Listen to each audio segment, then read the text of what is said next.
This is our league, and this is your league. From the 55-yard line on CFL America Radio and the Sports History Network.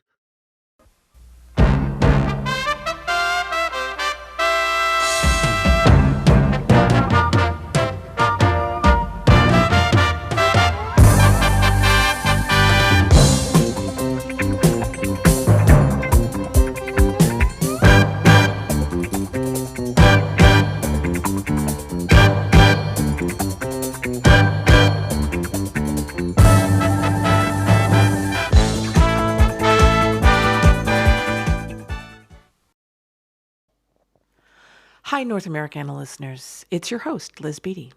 A quick note about our show today. In these very strange times, there are travel bans and other advisories in several regions across Canada, both for domestic and international travelers. Please get the latest updates at travel.gc.ca, as well as from local tourism offices. But even if travel is still but a dream, we hope this story will help keep these people in your hearts until we can all explore freely this glorious planet again. Enjoy the show.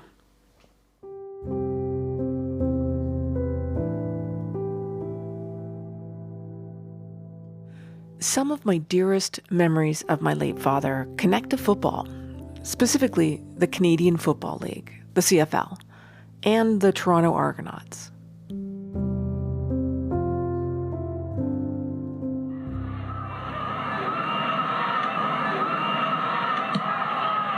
Goodwin. Turret fumbles the ball. And let's see. It's 1971, a warm, late September evening. Dad has season's tickets, and before each home game, we hit the Double Blue Club under Toronto's old C&E Stadium.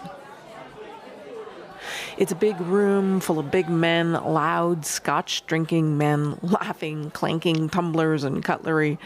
The room is blue with smoke. A grizzled, stout waiter with graying white shirt delivers a slab of prime rib, the size of my 9-year-old face. It's the heyday of the CFL. A capacity 33,000 fans are flowing through the turnstiles as we dig in. Soon we follow.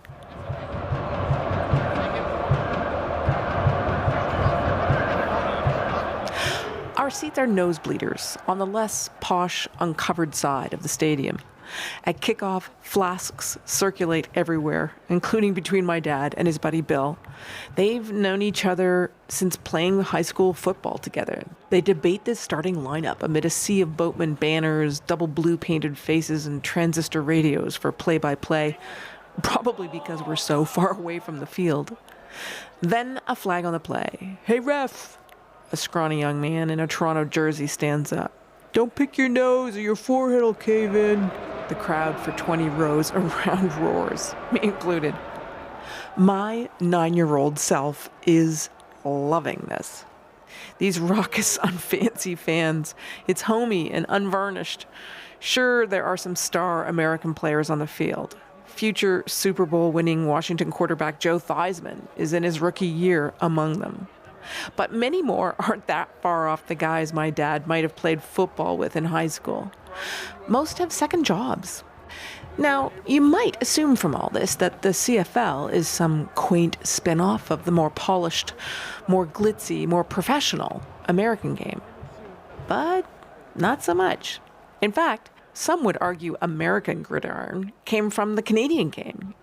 But regardless of who came first, there is a unique everyman appeal to the great Canadian game, with roots older than Confederation.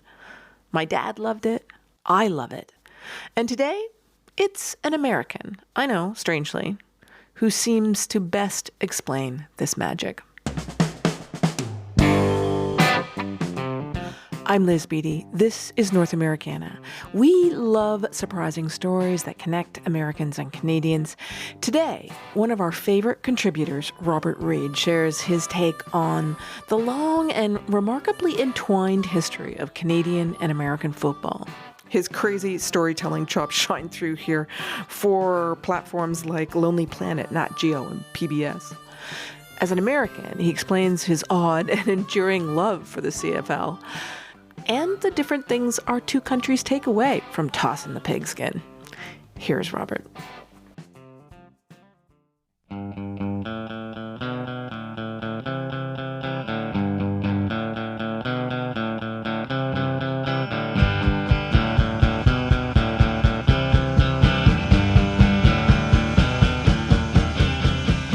I like football. I watch it, talk about it, think about it. I watch football out of habit. It's like my reality TV. Football is where I first learned of glory and heroes. It's how I bonded with my dad. And now, almost 2 decades after he's passed away, it still feels like a place where I can kind of communicate with him.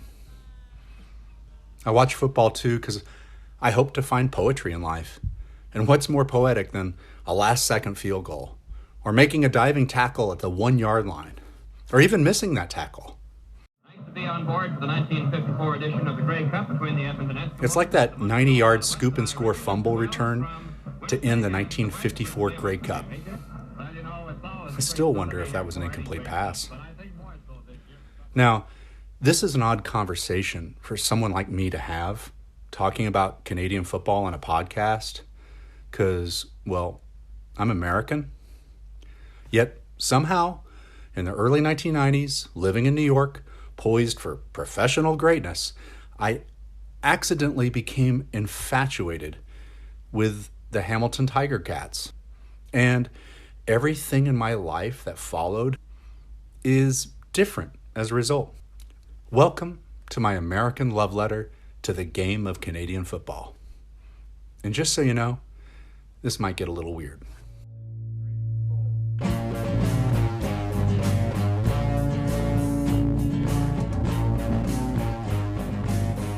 Let me start by making a disclosure. Like most Americans, I grew up completely unaware that Canada even really had football. I mean, there must have been some vague knowledge there that Warren Moon and Doug Flutie somehow got their pro starts north of the border before making it big in the NFL. But that kind of felt like judging George Clooney's acting career on his TV shows Facts of Life or ER. She says to me, I didn't know that pediatricians could be so sexy. What we did eventually know about the CFL in the U.S., at least for any football fan of a certain age, came from the same place. Because I've got nothing here. You're giving me baseball and hockey, and I got my keister blowing in the wind. I'm made to look like a fool here. It's sports. All around the clock, sports all the time. That's the concept of the news. Oh, that's never going to work. That's ridiculous. I mean, that's like a 24-hour cooking network or an all-music channel. ESPN. That's Will Ferrell playing Ron Burgundy on a fake audition for ESPN circa 1979.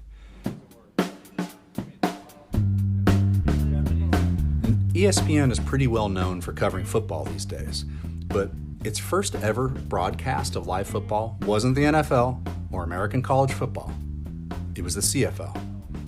The 1980 season starter between the Toronto Argonauts and the Montreal Alouettes. Toronto won that one, 18-11, which even the score now alone is fascinating to me. American football teams almost never end up with either 18 or 11 points. It's true. It's a really weird score for us. And ESPN would go on to play many CFL games in its early days of programming. Most Americans who watched quickly pounced on all the differences, and they positively glared from the first kick of the Canadian ball. The field was wider, longer. Field goal posts were on the goal line. There's 12 players, not 11. 3 downs, not 4.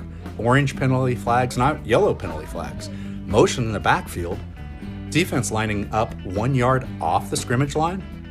The 3-minute warning, not 2. 25-second play clock, not 40 as in the NFL. Even fans got involved. Seasons ticket, not season tickets. There were no fair catches. And then there was that irresistible single-point rouge that enabled final scores like Hamilton's championship win in 1967, 24-1. Not to mention the salary differences. Honestly, at the time, I reckon all these CFL rules were purposely made different just so they weren't American. just tweaks to Canadianize the sport. I didn't realize, and very few Americans even realize today, that the Canadian game has been around as long as the American game, if not longer. And wait a second, that brings up the first big question. I mean, who invented football? The question goes way back.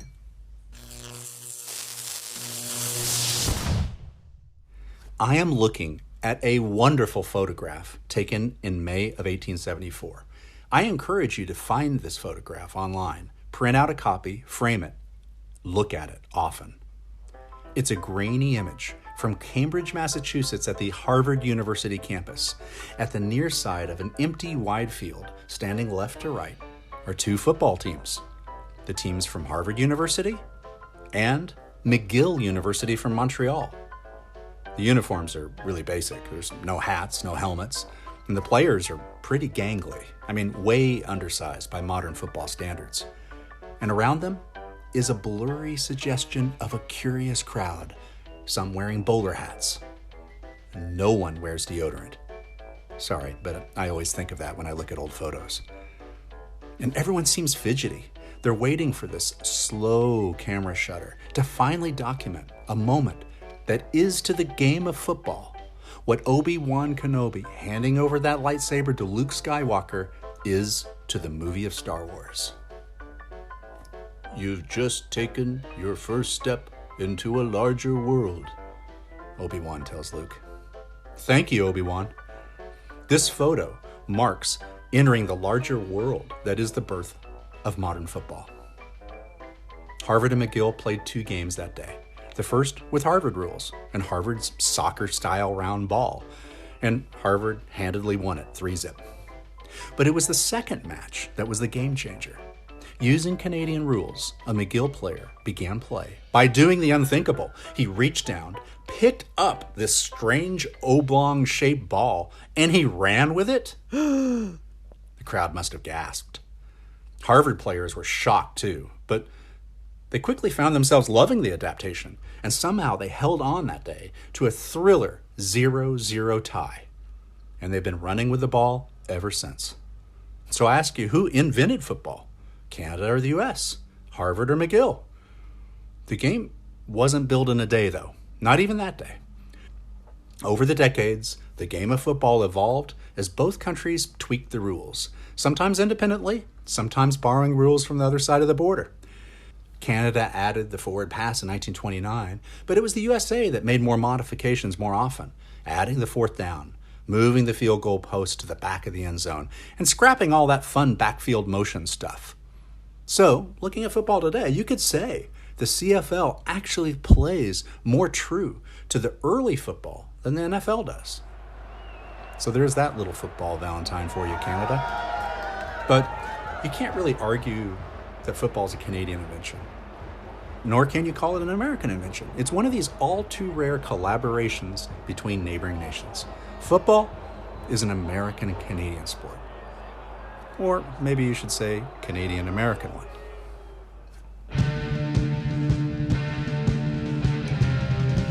Let's talk a little bit about that corridor of time marked by the years 1991 to 1994. This happened to be the great moment of Canadian football awareness in the USA, a period unmatched in its aching opportunity for the CFL, and sadly, not one likely to ever be matched again. There were 2 notable things that happened. First, in 1991, Rocket Ismail was expected to be the top pick in the NFL draft, but he went to Canada to play with John Candy and Wayne Gretzky's Toronto Argonauts. That was a stunner. And the second thing was the brief expansion of the CFL into the USA, particularly successful in Baltimore. Fans there were still burning with rage that their NFL Colts had packed for Indianapolis in the middle of a night a few years before. So, at these new CFL games, held on the same pitch that Johnny Unitas had brought championships home to Baltimore, these new CFL converts were waving anti-NFL signs and Canadian flags at games in support of this 3-down version of gridiron. Now, you know that Baltimore is actually home to the original Star-Spangled Banner that inspired the national anthem of the U.S. I mean, this CFL display there, for some NFL purists, smacked of Canada burning down the football White House. Now, shortly before that was happening, I somehow entered the CFL world myself.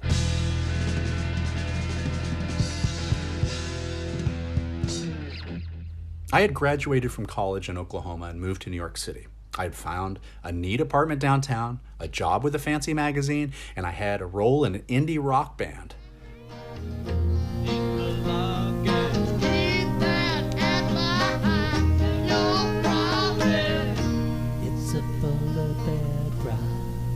This was the American dream coming true.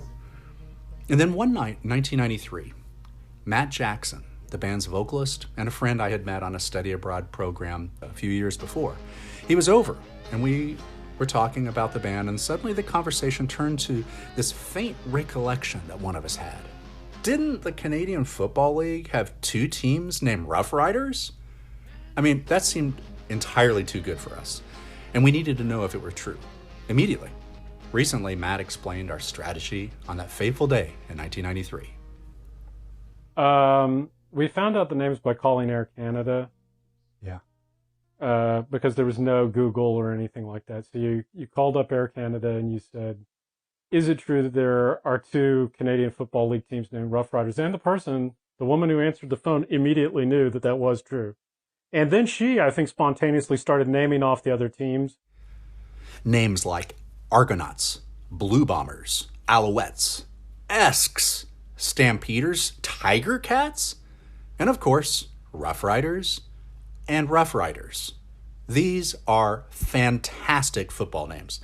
I mean, this means that 7 of the 8 CFL teams at the time are ones that have never been used by any American pro franchise or any of the 120 Division I college programs. Ever. That's 214 teams, not including hockey or soccer pro teams. This, Canada, is simply amazing nomenclature. Here's Matt again. So it was just from the very beginning, there was something very strange about Canadian football. And in 1993, very strange was very good for us. And all of these years later, I still wonder how Canada got so many of its names so right. So I called up Graham Neal, a Canadian, a friend and former colleague I had worked with in the Bay Area in the early part of this century. He's a BC Lion fan, now living in Winnipeg. There has to be an apocalyptic event or a pandemic to keep me from going to the Grey Cup. Grey Cup, of course, is Canada's Super Bowl, but better. The Grey Cup, I always refer to it as Canada's best party. And it doesn't matter. You don't even have to be a football fan. I mean, it certainly helps.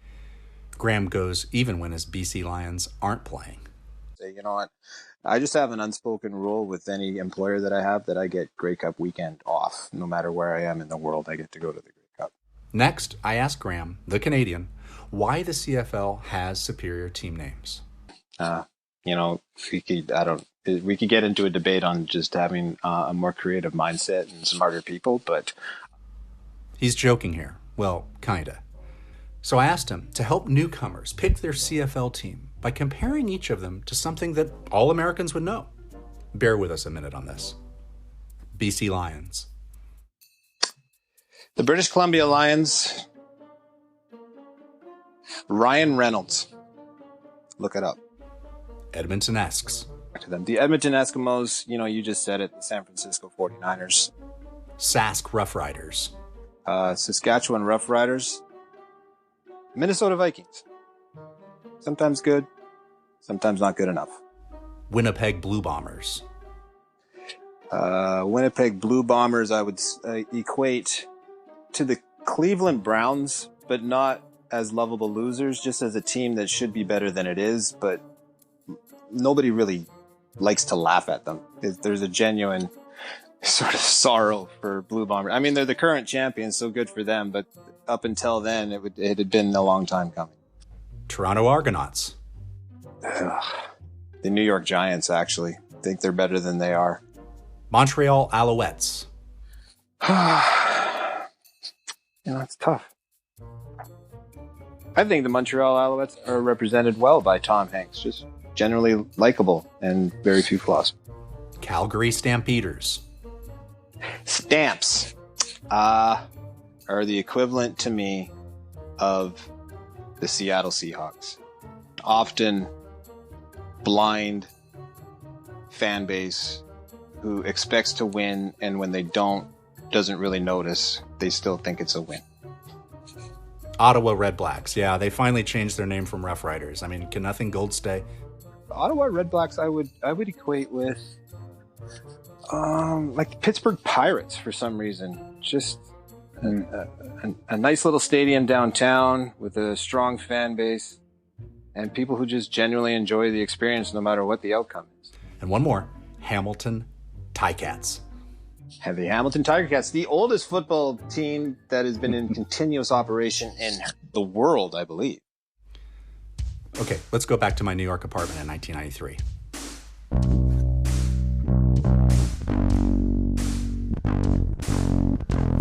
After our Air Canada call ended, Matt and I knew that we badly needed a CFL team to adopt.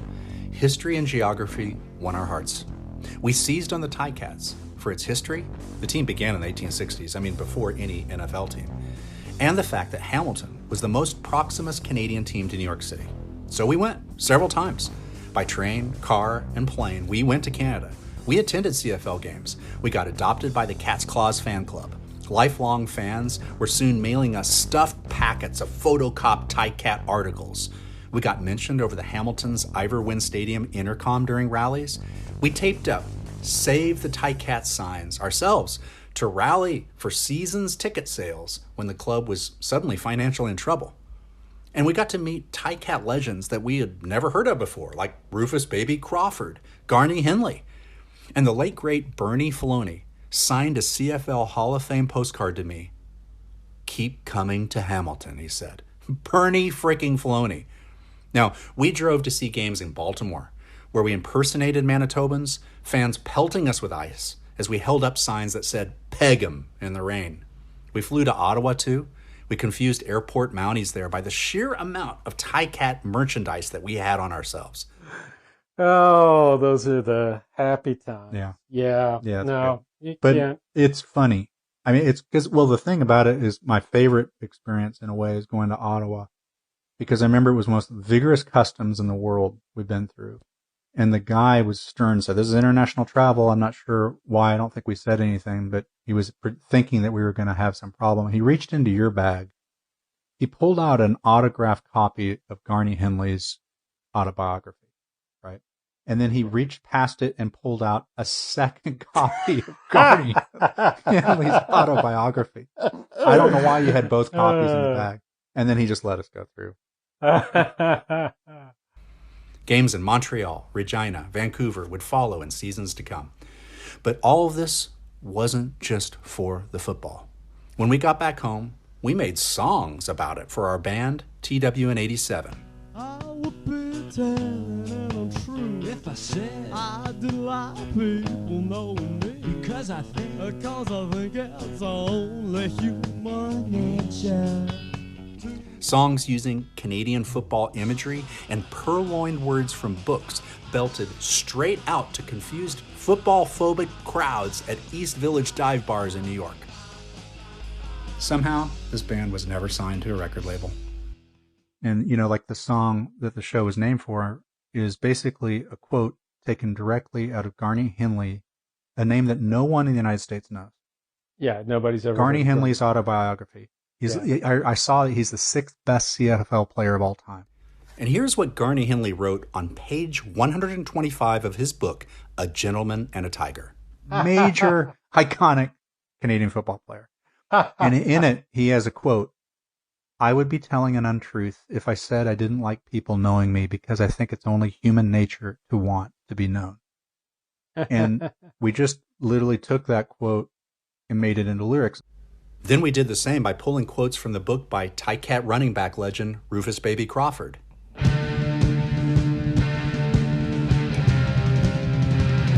had a dream and I defeated the odds. Another song tributed an Ottawa Rough Rider with a record that mathematically can never be broken in the USA. Gene Gaines' 128-yard punt return for a touchdown in 1964.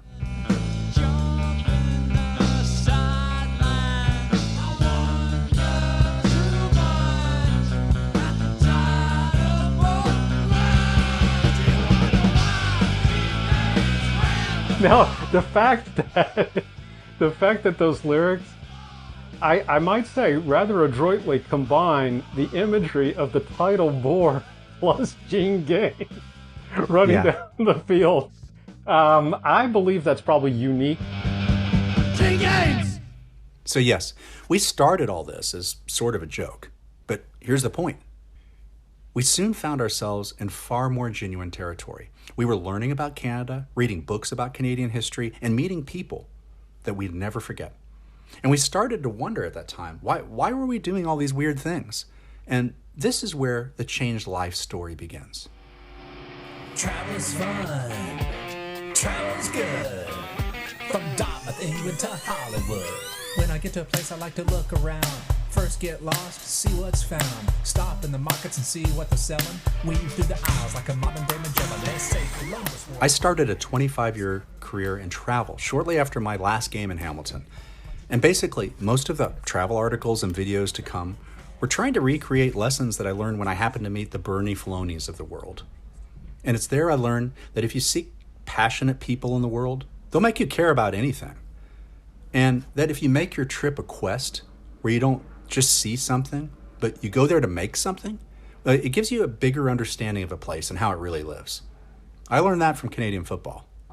Later, I'd try out for Mounties for a video. I'd ask Saskatoon locals to describe their city, which I turned into a weird rap song. It's fun and fast-paced. There's life on the riverside. White and blue diamonds, a snow and sky. It's Saskatoon. It's Saskatoon. It's Saskatoon.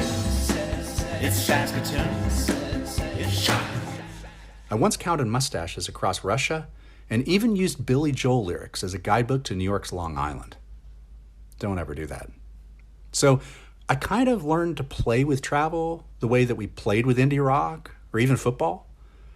And much of it by simply embracing the secondary. Here's Matt on how the CFL changed him. And then after the fact, I realized all this stuff that we were doing, like that you would be so interested in Canadian football, just fascinated by it and traveling and wanting to tell other people about it and write songs about it. And there was no question for me that it was absolutely true that the NFL was utterly uninteresting. And the reason the NFL was so uninteresting was because it was so professional. It was so good. There's something magical about going to see something that's obviously not great by the world standard.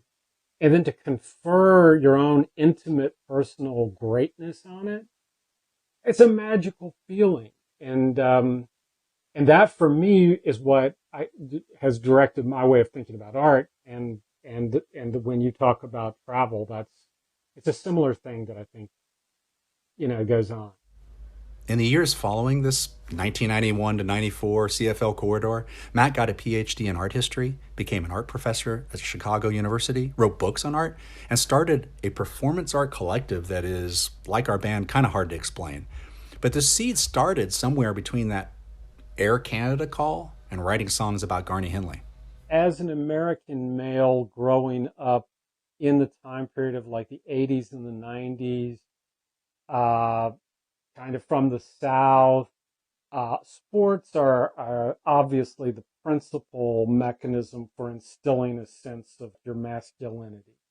And football's the most macho and most aggressive of all of them. And so you go to this place up north and people are playing football, but it's not right. It's clearly just weird football in some ways. It starts making your brain think in a different way about who you are and what you're doing. You're going to some outlying Canadian city that, to hang out, and it felt really good to do that. It still feels good to me today. I mean, I can't say the word Thai cat without being happy about it.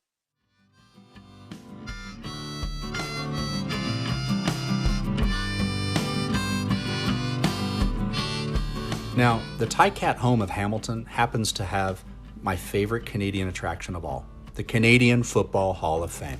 You should go. Now, it's moved since I last visited, but in front of it, you still pass the same monument that I saw in 1993.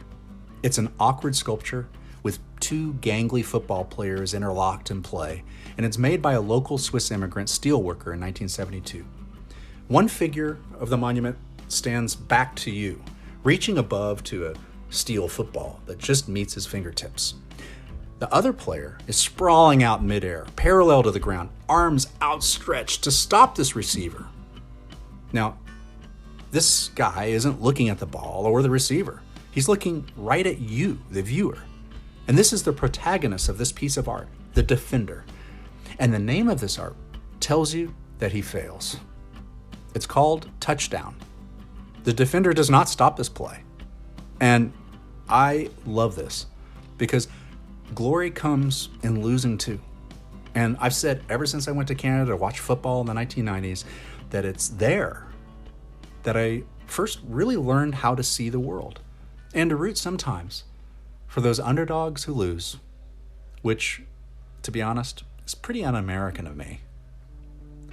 By the way, the Ticats lost every single game I attended. First we lost us, G. Then we lost Cole. We lost Mommy too. Return to the genius hero. Lost our show. Then we lost our fans. We never needed the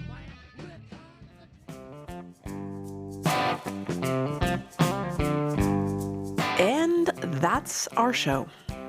Thank you, Robert Reid, for sharing your CFL Odyssey, and to your band TWN87 for virtually all the music in this episode. And as always, a big thank you to our sponsor, Destination Canada. Check out our show page at NorthAmericanapodcast.com for more info on planning your own CFL road trip. Of course, Robert gets the last word here. I think people should go to a Canadian football game. I think more Americans, I hope that Americans will hear this and go, maybe I should check that out.